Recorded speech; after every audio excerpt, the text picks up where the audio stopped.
Let's go back.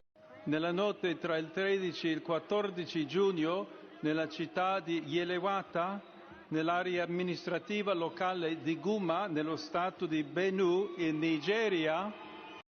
Okay, finally, a lot of people are waiting for the Pope to react to what Trump has said as regards the continuous killing of Christians in Nigeria. And he has finally come out to react. He said what?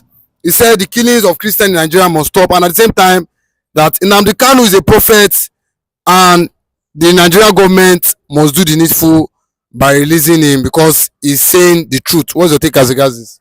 Yes, concerning what Nnamdi Kanu it has been talking about for years now, unbelievably, it has become very glaring and significant all over the world now.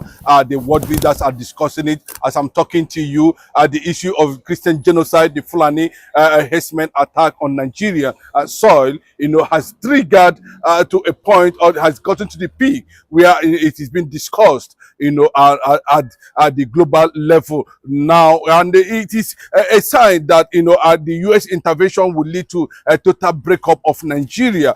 Yes, and I can tell you that it looks like Bola Ahmed Tinubu is also conscious of that, given the political structure that is lopsided now on the side of the southern part of the country as against the northern part of the country, which is being seen as a major target if there's going to be any decision at that global level on Nigeria. But the Catholic Association of Nigeria, and of course the other global Catholic associations, I'm not talking about Pope Leo himself, who has added a voice to what Donald Trump, United States of American government is trying to do in Nigeria. He made it very clearly that from what he has been getting as report, shows that Nigerian government is culpable and over the issue of killings, and the intervention of the United States of American government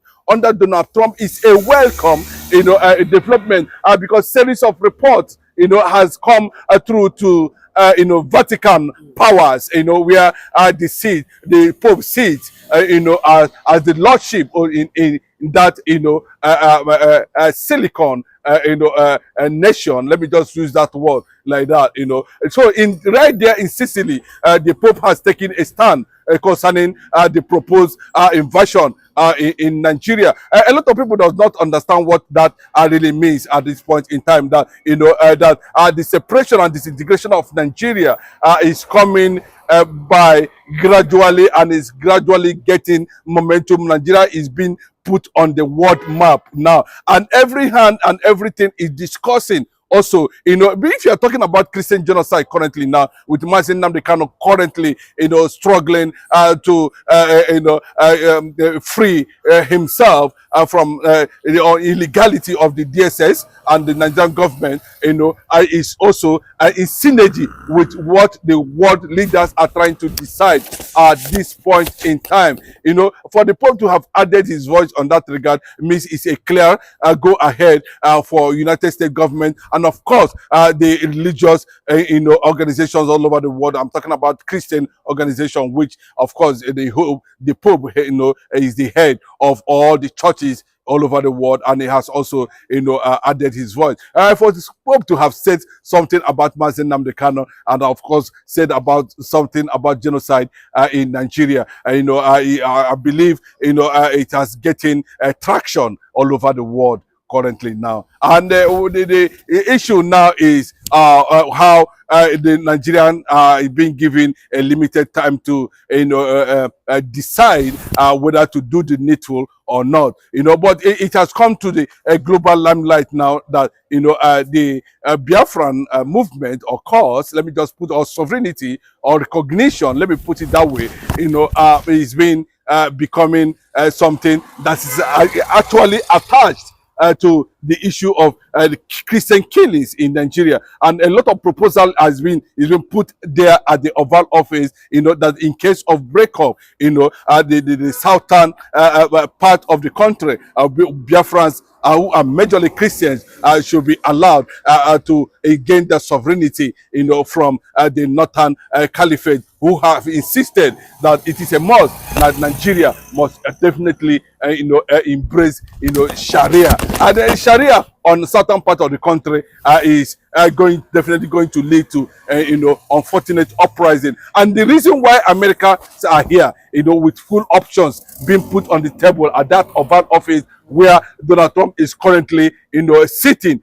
We are hearing now that the government of the United States of America has reopened, and decisions are being taken in that regard. Calling for Nnamdi Kanu's release is not just a statement. It's something that the world want to see happen. And unfortunately, the Nigerian government has not been able to establish any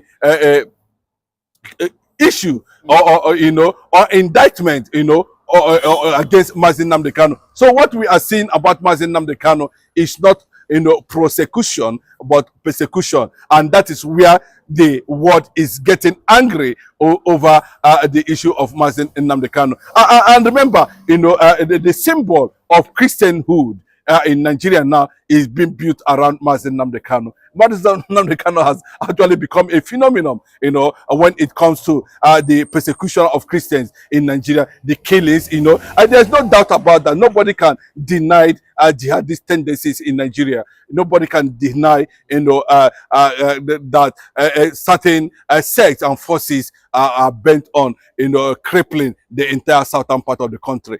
Because in the north, they are actually demanding for caliphate. In the middle belt, which are majorly Christians, are being massacred as part of the ongoing, jihadist movement, to take over territories and impose Sharia and Islamic law. So and that is what Nnamdi Kanu has represented over the years. That's what Nnamdi Kanu has advocated and brought to global and international, limelight. But unfortunately, Nigerian government are trying to manipulate that process of judgment, and we are seeing a stiff resistance to that regard. So kudos to bishops and Catholic organizations all over the world who has added their voice to the ongoing trial of Nnamdi Kanu. And of course, the United States of America, not only the United States of America that is involved completely now, more nations are showing interest, especially coming from the EU aspect, yes, and NATO nations, are also joining the Baltic nations to call for the sovereignty of Biafra. And then what baffles a lot of people is that the middle belt currently now are saying that it is only Biafran sovereignty restoration that will stop the ongoing Osman Dafodio descendants from carrying out this manner of senseless and unnecessary killing in the name of faith or whatever, or establishment of Islamic government. But from what the Pope, prior to this time, when about 200 were massacred in Benue, he came out to say that the government should take charge, like the current president should make sure that he take charge of the security of the country. But from what he's saying now, do you not think when the likes of the Pope are coming out to interfere in the security of Nigeria, the likes of Donald Trump, do you not think, just like you said, do you not think there's not way as regards this, that this might lead to the final integration of Nigeria? Of course, that is the fear of the northern hegemony, and the northern hemisphere and their political actors are that from that axis, But the problem is that, we are having reservations over the decision of the Southwesterners, who are almost 50%, Muslims, and it happens that the Sultan of Sokoto is the president of all the Muslims in Nigeria. And so, if we look at it from different perspectives, and what is actually is this jihadists looking for? They are looking for a sovereignty that would guarantee a caliphate and Islamic government. Why the southern Christians led by Nnamdi Kanu is soliciting and asking that Nigeria should be granted a nation called Biafra as a Christian nation, and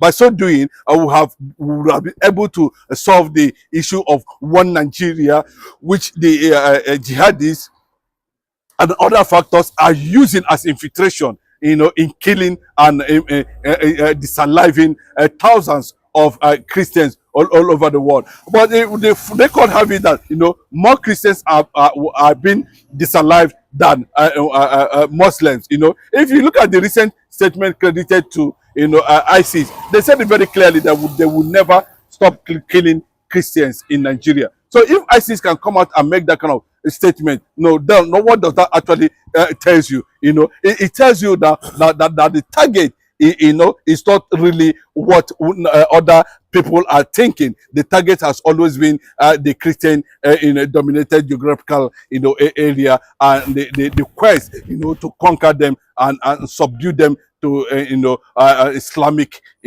government. The way they want it to be. A lot of things are playing underground, unfortunately. But the fact still remains that Nnamdi Kanu has become the face of Christendom in Nigeria. Nnamdi Kanu has become the face of resistance. Nnamdi Kanu has become the face, of which every negotiation will be centered around him. Some of the people chatting his name, when he went to the Supreme Court to submit, that petition against Omotosho. But do you not think that with the way things are going now, do you not think his name is becoming bigger and bigger every now and then? Okay. And that's what a lot of people are saying. Unfortunately, Obasanjo made a very, very sensitive statement concerning the Nigerian judiciary and the way Amana Bola Ahmed Tinubu is bent on handling Nnamdi Kanu's, the case. People, if Nnamdi Kanu is a terrorist, people will not be hailing him right there at the Supreme Court premises. So it tells you a lot of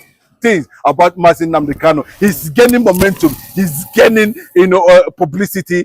More and more followers, are beginning to queue into the Nnamdi Kanu ideology. And as one of the, renowned, freedom fighter, heading a movement that has to do with, agitation for separation and sovereignty of a nation.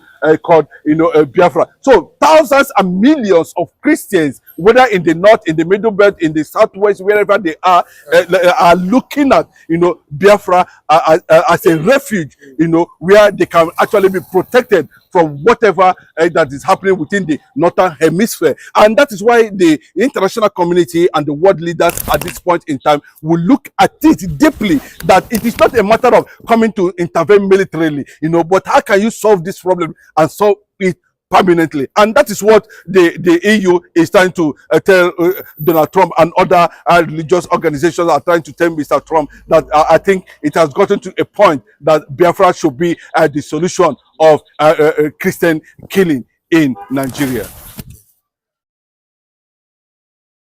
The truth is finally out. Now that the Finnish government has declared the CDS of Nigeria, Musa, a terrorist now, what is the next phase of the lie? What lies can the government tell Nigerians? Now that Samonepa is no longer in the picture,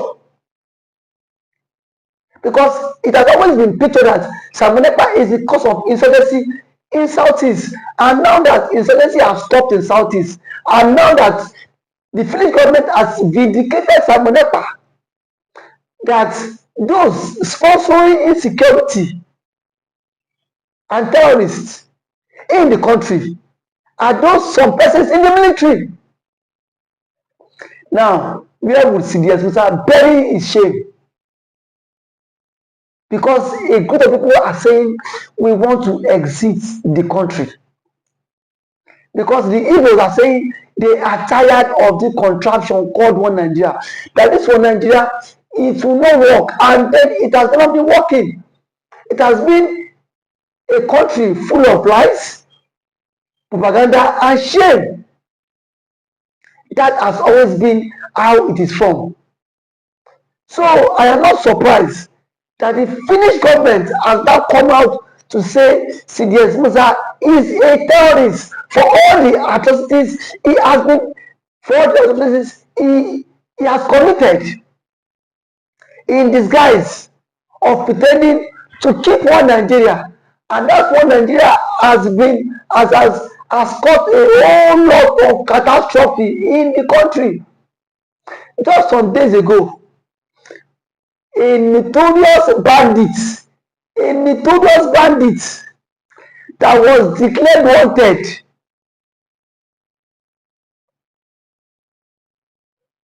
was seen in Katsina State with top government officials going for peace talk. Between Mazi Samonepa and that terrorist, who is more deadly? Well, here we are today. Mazi Nnamdi Kanu is still in detention. Kanu is still in detention because of the Igbophobia, of the hate. If Samonepa happens to be from the Fulani extraction, Samonepa would not be a terrorist. I can beat my chest because we've seen Fulani militias that have been given amnesty. We've seen Fulani militias that have been integrated into the society. Now that Finland are waiting to the ICC, Nigeria should immediately hand over CDS Musa for custody, because the French government have done their own findings too, and they've seen that something is pushing under the ground, that this man has a connection with these Fulanis, has a connection with these bandits, has a connection with these terrorists. So if they are sincere, they should hand over CDS Musa to ICC for questioning. Because now that the French government has done their own conclusion, I've seen that CDS Musa himself is not innocent in this. Nigeria cannot pretend as if they are not aware that CDS Musa has been declared wanted by ICC and the Finnish government. No matter how they tend to die the matter, it is in the social media space. Everybody has seen it, that CDS Musa has been declared wanted by ICC and the Finnish government. No matter how the Nigerian government want to die this matter, but they are very quick to declare Samonepa and IPOB a terrorist group. Now that the Finnish government and the ICC has declared CDS Musa a terrorist, why is the story not online? Why is the story not flying online? Because they themselves are also part of people championing insecurity and terrorism in the country. And that is why I say that anybody that speaks against the vision of the country, they will do everything possible to take that person off the hook. They will do everything possible for them to take that person off the hook. That is why I see that Mazi Nnamdi Kanu has been in detention. And the Finnish government, they were so gullible to be used by the Nigerian government. They were just too gullible. Because if they were not gullible, why would a country like Nigeria come to tell you that Samonepa is the one sponsoring insecurity all the way from Finland, and you sit your ass down in Finland and you believe them? But there are some rumors that the envelope also change hand. You know Nigerian story now. You know Nigerian government, that Nigerian government, anything that Nigerian government cannot do to bribe does not exist. I am very sure that the government have bribed the Finnish court, and that is why I see that Samonepa was wrongfully accused and sentenced. Now that the appeal court is now coming out to reverse all your stuffs.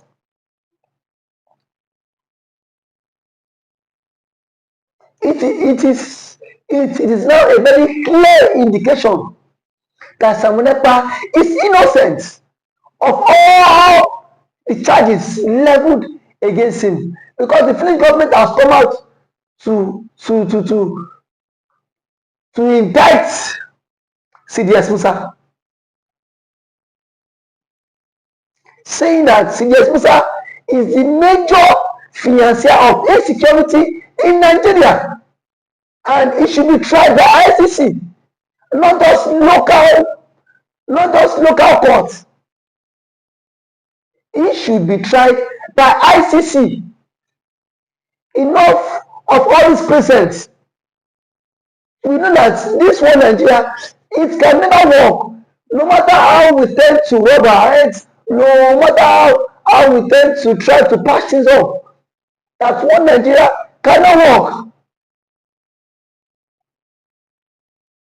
And that has always been the current state of Nnamdi Kanu, that one Nigeria would not take us anywhere, and that it will not work. Today, the truth is not coming out. The truth is not coming out.